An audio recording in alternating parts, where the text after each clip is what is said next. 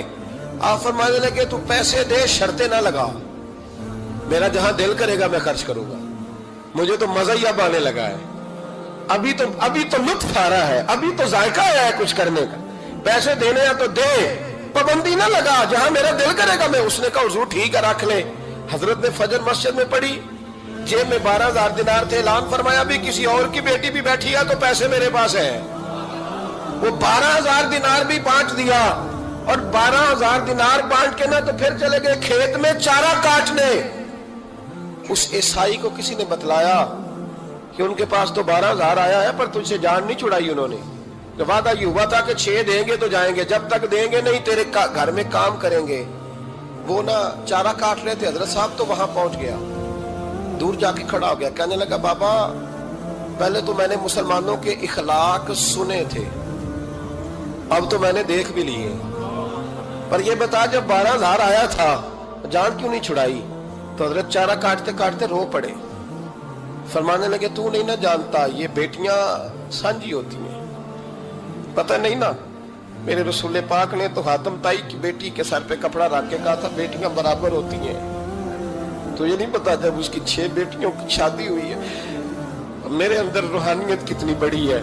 فرمایا پھر 12,000 آیا ہے تو 2-4 بچیاں پھر گئی ہیں، تو یہ نہیں پتا میں اندر سے راضی کتنا ہوں، میں تیری نوکری کرتا رہوں گا، پتہ نہیں اللہ کتنی بیٹیوں کو بیاہ دے گا.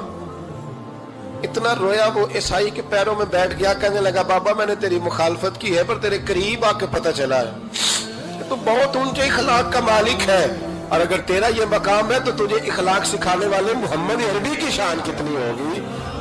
ظالم کی بولیے جاتے نہیں لوگ جھوٹے گواہ بن کے. وکیل صاحب کو نہیں پتا ہوتا کہ یہ بندہ مجرم ہے جو میرے پاس آیا، کیا مجرموں کے وکیل نہیں ہوتے؟ بولے تو اس کو پتہ نہیں ہوتا وکیل صاحب کو کہ یہ صاحب مجرم ہے، میرے پاس مقدمہ لے کے آئے ہیں. اور اگر بے ادبی نہ ہو جائے تو میرا خیال ہے قاضی عدالت کو بھی پتہ ہوتا ہے کہ مجرم کون ہے اور مظلوم. میرے نبی پاک صلی اللہ علیہ وسلم نے اس قدر زیادہ سختی فرمائی اس مسئلے میں. فرمایا جس کو پتا تھا کہ فلاں آدمی ظالم ہے، ظلم کر رہا، پھر وہ ظالم کا گواہ بنا یا اس نے ظالم کی مدد کی، کتنی کی؟ شارحین لکھتے ہیں چاہے اس نے ایک جملہ بول کے کی، چاہے ایک، سارے بولیے، چاہے ایک غریب کو اس نے ظلم کیا تو کہتے ہیں علاج یہ سی، چاہے ایک جملہ بول کے کی. شارحین اس حدیث کی شرح میں لکھتے ہیں ایک جملہ بول کے چاہے مدد کی. جس بندے نے کسی ظالم کی مدد کی کسی مقدمے میں یا کسی صورت میں اور اسے پتا تھا یہ ظالم ہے، میرے نبی پاک صلی اللہ تعالیٰ علیہ وسلم فرماتے ہیں اگر اس نے مدد کی، ابھی ظالم کی بات نہیں ہو رہی، ظالم کے مددگار کی بات ہو رہی، اگر کسی نے ظالم کی مدد کی تو حضور فرماتے ہیں خدا بھی اس سے بری و ذمہ ہے، رسول بھی اس سے بری و ذمہ ہے. سنبھال کے رکھے اپنی نمازیں، قربانیاں، حج، زکوٰۃ سنبھال کے رکھے. اگر ظالموں کا مددگار ہے، الیکشن آ لینے دے، آپ کو نظر آ جائے گا کون کون ظالموں کا مددگار ہے، نظر آ جائے گا. اپنی جیب سے لوگ پیسے دے کے ظالموں کی مدد کریں گے، ان کے فلیکس چھپوائیں گے، بورڈ لگوائیں گے، جیبوں سے پیسے دیں گے. ہم نے خود آگ لگائی ہے چمن میں اپنے، بے سبب گردشی ایام کو الزام نہ دو، ہم نے خود نور کا ظلمت سے کیا ہے سودا، کر کے توہین سحر شام کو الزام نہ دو. ظالموں کے مددگار میدان میں آ گئے. یہ چھوٹا لفظ نہیں، میرے حبیب پاک صلی اللہ علیہ وسلم نے فرمایا جو ظالم کا مددگار ہے سن لے جو سجن کے ساتھ کچہری جاتا ہے، وہ یاد رکھے جو دوست کا گواہ بنتا ہے، وہ یاد رکھے جو کہتا ہے میں مانگی گیا تھا، مجھے بلایا گیا تھا قبضہ چھڑانے کے لیے کسی غریب بیوہ کی جائیداد پہ، کب وہ سن لے تو مدد کر کے نہیں آیا، تو خدا کے ذمے سے نکل گیا. رسول پاک نے فرمایا تیرا میرا تعلق ختم ہو گیا، تو ظالم کا مددگار ہو گیا.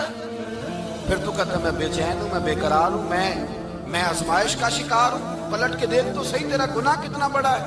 میرے نبی پاک صلی اللہ علیہ وسلم کا ایک اور فرمان سننے، ابن ماجہ ابو داؤد میں موجود ہے. اس حدیث کو آپ نے یاد کر لینا ہے. کر لیں گے انشاءاللہ؟ سارے کہیے انشاءاللہ کر لیں گے یاد.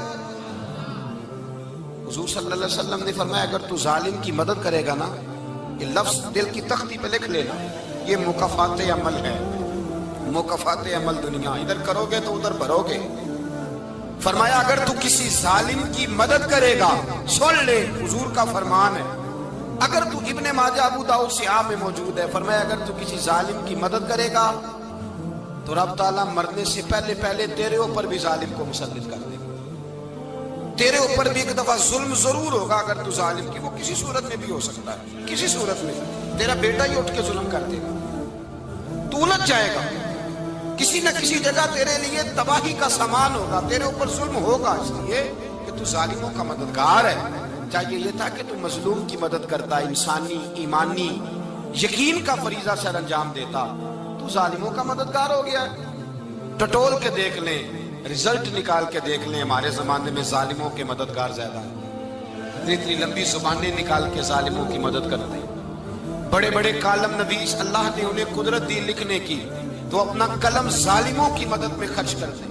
وہ لوگ جن کو اللہ تبارک و تعالیٰ نے قدرت دی، ہمت دی، طاقت دی، کچھ لوگ ان کے حلقہ احباب میں وہ اپنے لوگوں کو استعمال کر کے ظالموں کی مدد کرتے ہیں، ظالموں کی مدد کرتے ہیں۔ میرے نبی کریم سید عالم نور مجسم صلی اللہ علیہ وسلم نے فرمایا اگر تو نے ظالم کی مدد کی تو جب تک تو توبہ نہیں کرے گا رب تجھ سے ناراض ہی رہے گا، اللہ تجھ سے، او بھائی جس سے رب بھی ناراض ہو گیا، نہ کھانا نہ پینا نہ سونا نہ جاگنا نہ نیند، پھر تیری ہر چیز تیرے لیے آزمائش ہو جائے گی، پھر تیرا سایہ بھی تیرے لیے خوف کا سامان بنے گا، پھر زندگی جیتی جاگتی لاش بن جائے گی، تو اپنے کندھوں پر اپنی میت اٹھائے پھرے گا جب تو ظالم کا مددگار ہوگا۔ اور نبی پاک صلی اللہ علیہ وسلم نے فرمایا ظالموں کا مددگار بھی ظالم ہوتا ہے، ظالموں کا مددگار بھی، سارے بولے ظالموں کا مددگار بھی، نہیں کو نہیں، آپ سارے نہیں بولے، ایک دفعہ بولے ظالموں کا مددگار بھی، پکی بات ہے، ظالموں کا مددگار بھی۔ اللہ جس کا یارانہ ہو، جس کا دوستانہ ہو، جو کہے میں نے نا اس کو اوکھے ویلے کے لیے ظالم کو یاد رکھا ہوا ہے، کبھی مشکل پر رکھے نہیں ہوئے لوگوں نے ظالم دوست، کہتے میں نے رکھے ہوئے ہیں، بلکہ ہمارے دیہات میں تو کہتے ہیں میں نے بازو بنائے ہوئے۔ کس کو بازو بنا لیا؟ ظالم بھی کبھی بازو ہوتا ہے، جو ظلم کی تلوار لیے میدان میں کھڑا ہے۔ قارون، حامان، فرعون، نمرود کا حال نہیں لوگوں نے دیکھا؟ اپنے زمانے میں آپ نے کتنے لوگ نہیں دیکھے جن کے سائے سے، آواز سے لوگ کانپتے تھے؟ پھر پولیس کی گاڑیوں میں وہ اس طرح مردہ پڑے کہ دنیا نے تماشا دیکھا ان کا، یہ رنگ ہم نے دیکھے نہیں اپنے آنکھوں سے۔ فرمایا ظالم کا مددگار بھی، جو کار میں بٹھا کے لے کے گیا وہ بھی ظالم، جس نے چائے پلائی وہ بھی، جس شخص نے کھانا کھلایا وہ بھی، جو کچہری تک ساتھ گیا وہ بھی، جس نے فلیکس کے نیچے، بڑے شرابی کے نیچے چھوٹی اپنی فوٹو لگائی وہ بھی، جو ووٹ کی پرچی ڈالنے گیا وہ بھی۔ کہہ دینا باہر نکل کے کہ حضرت صاحب نے سیاسی تقریر کی ہے، کہہ دینا، پر بات تو سچی ہے نا۔ خو کرے ہم تو سے تھوڑا سا گلا بھی سن لے، خو کرے ہم تو سے تھوڑا سا بھی گلا۔ امام مالک کے پاس ایک بندہ آیا، اس نے کہا حضور میں درزی ہوں، ایک ظالم بادشاہ مجھ سے کپڑے سلواتا ہے، میں تو ظالموں کا مددگار نہیں نا۔ ایک ظالم بادشاہ مجھ سے، حضور میں تو مددگار نہیں نا ظالموں کا، جو فرمایا ظالموں کا مددگار بھی ظالم ہوتا ہے، تو کپڑے لے کے آتا ہے میں سی کے دے دیتا ہوں، ذمہ داری نہیں سمجھی۔ یہ ایک آدمی دکاندار ہے، اس سے کوئی بندہ چیز خریدنے آئے گا تو تھوڑی کہے گا میں نے نہیں دینی، تو دے گا۔ کوئی بندہ اگر کسی شخص سے کوئی کام کہتا ہے جو اس کی فیلڈ ہے، اس کا شعبہ ہے، اس کا معاش کا وہ سلسلہ ہے، کہتے ہیں یا رسول اللہ صلی اللہ علیہ وسلم ظالموں کا مددگار بھی ظالم، حضور نے فرما دیا۔ تو امام مالک سے بندے نے مسئلہ پوچھا، دل کی تختی پہ لکھنے والی باتیں ہیں، کہا حضور میں درزی ہوں، ظالم کپڑے سلواتے ہیں، میں تو مددگار نہیں نا۔ امام صاحب کہنے لگے نہیں، مددگار تو وہ ہوگا جو تجھے سوئی دھاگا فراہم کرے گا، تو پورے کپڑے سی کے دیتا ہے، تو خود بہت بڑا ظالم ہے، تو پورے سوٹ سی کے دیتا ہے، تو بہت بڑا ظالم خود ہے۔ مددگار تو وہ ہوگا جو تجھے دھاگا دے گا، جو تجھے بٹن دے گا، جو تجھے نلکی دے گا۔ جو ظالم سے اتنی نفرت ظلم کر کے بندہ ہے، یہاں تو ہمارے زمانے میں ہیرو بن جاتے ہیں لوگ، ظالم ہیرو ہے، لوگ اس سے ڈرتے پھرتے ہیں، گھومتے پھرتے ہیں، اور بہت سارے کم مزاج لوگ اس کے پیچھے ہاتھ باندھ کے پھرتے ہیں۔ ظالموں کی مدد کرنا، ظالموں کے ساتھ رہنا، یہ ظلم ہے، ظلم، یہ زیادتی ہے۔ میرے نبی پاک صلی اللہ تعالی علیہ وآلہ وسلم نے ارشاد فرمایا یاد رکھو رب فرماتا ہے میں مظلوم کی مدد ضرور کروں گا، چاہے جلدی کروں چاہے دیر سے کروں، میں مظلوم کی مدد۔ حضور صلی اللہ علیہ وسلم نے فرمایا ہے، حضرت معاذ بن جبل کہتے ہیں حضور نے مجھے یمن کا گورنر بنایا، جب میں جانے لگا نا تو حضور نے بڑی نصیحت دیکھی، بخاری میں موجود ہے، فرماتے ہیں جب میں پلٹنے لگا تو میرے رسول نے فرمایا معاذ ایک منٹ ٹھہر جا، ایک بات میری یاد رکھنا، اس کو نہ بھولنا۔ کہا حضور کیا؟ فرمایا دیکھنا کسی پہ ظلم نہ کر بیٹھنا، کہیں تجھ سے زیادتی نہ ہو جائے۔ محبوبہ پھر حضور نے فرمایا سن میرے معاذ، میں تجھے گورنر بنا رہا ہوں، زیادتی نہ کر بیٹھنا۔ یا رسول اللہ صلی اللہ علیہ وسلم کیا ہوتا ہے؟ تو میرے کریم نے فرمایا جب مظلوم دعا کے لیے ہاتھ اٹھاتا ہے تو عرش کا مالک کہتا ہے فرشتوں پیچھے ہٹ جاؤ، عرش کا مالک کہتا ہے فرشتوں پیچھے ہٹ جاؤ، دروازے کھول دو۔ فرمایا مظلوم اور رب کے درمیان شے حائل کوئی نہیں ہوتا۔ ملا رومی رحمت اللہ علیہ فرماتے ایک دن نا شیر نے، کہتے شیر نے ایک دن نا ریچھ کو ساتھ لے لیا اور ساتھ لے لیا لومڑی کو، اس نے کہا اور شکار کرنے چلے، چلو جی، شیر کی مہربانی ساتھ لے لیا ہے، حالانکہ اس کو کسی کی مدد کی ضرورت ہے، وہ تو بادشاہ ہے، بادشاہ سلامت نے ساتھ لے لیا، شکار کیا 3 چیزوں کا، ایک شکار کیا خرگوش، ایک ہرن، ایک گائے۔ اب وہ شکار کر کے واپس آئے تو جو ریچھ تھا نا ذرا اکڑ اکڑ کے چلنے لگا کہ بادشاہ کے ساتھ میں بھی تھا، یعنی شکار میں میرا بھی حصہ، اور شیر بھی سمجھ گیا بات کو کہ اس کا دماغ خراب ہو رہا ہے، حالانکہ میں نے تو ویسے ہی ساتھ لیا۔ وہ ریچھ صاحب بھی نا تگڑے ہو گئے، انہوں نے کہا ہو میں ساتھ ہی تھا کہ اب بادشاہ نے تو ویسے ساتھ لیا تھا کہ چلو 2-4 آدمی مل کے، تو وہ پیر وارث شاہ صاحب رحمت اللہ تعالیٰ علیہ سے کسی نے کہا کہ آپ کے جو شیخ ہیں، آپ کے مرشد ہیں، آپ کو بلا کے مشورے لیتے ہیں، کام لیتے ہیں، تو آپ تو بڑے خوش نصیب ہیں۔ تو انہوں نے کہا ہیر ہس بولے تے دی مہربانی، ورنہ رانجے تے لاڈ ہی لڑاونے نے۔ انہوں نے کہا ٹھیک ہے اگر اس نے مہربانی کر دی ہے تو اس میں میرا نہیں، ان کی نظر شفقت ہے، ہیر ہس بولے تے او دی مہربانی، انہوں نے مہربانی فرمائی ہے تو بڑی کرم نوازی ہے، ورنہ من آنم کے من دانم، جو میں ہوں اس کا مجھے پتا تو ہے ہی نا، تو میں اس میں اپنے آپ کو اتنا بڑا نہیں سمجھ۔ اس نے نا شیر نے بھانپ لیا، اس نے کہا کہ اس کے ذہن کے اندر بات آ رہی ہے کہ شاید میں کو بلا ہوں، تبھی تو مجھے سپیشل بادشاہ نے کہا کہ چاہے میرے ساتھ شکار کرنے میں، ہے کوئی میرے اندر بات۔ اللہ اکبر۔ اس نے نا آ گئے، بیٹھ گئے، اس نے کہا اس سے بادشاہ نے کہ کیا کرنا ہے، اب شکار تو ہو گیا ہے، تو اس کے اندر تو سودا سمایا ہوا تھا نا، اس نے کہا جی کرنا کیا ہے، بانٹ کے کھانا چاہیے، بانٹ کے کھانا چاہیے۔ اس کو بڑا غصہ آیا، اس نے کہا اچھا تو مجھے کمزور سمجھتا ہے، میں جو چاہتا تھا کر سکتا تھا، میں نے تو عذرائے محبت تجھے عزت دی، ساتھ لے لی، اور تو بن کے ہی بیٹھ گیا ہے۔ اس نے کہا اچھا بانٹ کے کھانا چاہیے، کہا بالکل، کہا چلو بانٹو، پھر کیسے بانٹنا ہے۔ ہرن کا اور بکرے کا گوشت ایک جیسا ہوتا ہے، بلکہ ہرن کا زیادہ مہنگا ہوتا ہے، لذیذ ہوتا ہے۔ اب اس نے تقسیم کیسی کی دی، اس نے چلاکی کرنی چاہیے، کہنے لگا جی تقسیم سیدھی سی ہے، آپ بڑے ہیں، گائے آپ کی، 3 جانوروں کا شکار ہوا نا، گائے، ہرن اور خرگوش، کہنے لگا آپ بڑے ہیں، گائے آپ کی، میں درمیانہ ہوں تو ہرن میرا، اور لومڑی چھوٹی ہے تو خرگوش لومڑی کا۔ اس نے کہا تیرا بھلا ہو جائے، کیسی تم نے تقسیم کی ہے۔ اس نے مارا پنجا اور ریچھ کو بھی مار دیا۔ اس نے کہا تو عجیب آدمی ہے بھائی، تجھے تو ذرا موقع دیا ہے تو تو نے ہاتھ ہی وہاں ڈال لیا ہے جہاں بالکل تیرا بنتا ہی نہیں تھا۔ اللہ اکبر۔ اس نے کہا اچھا مر گیا۔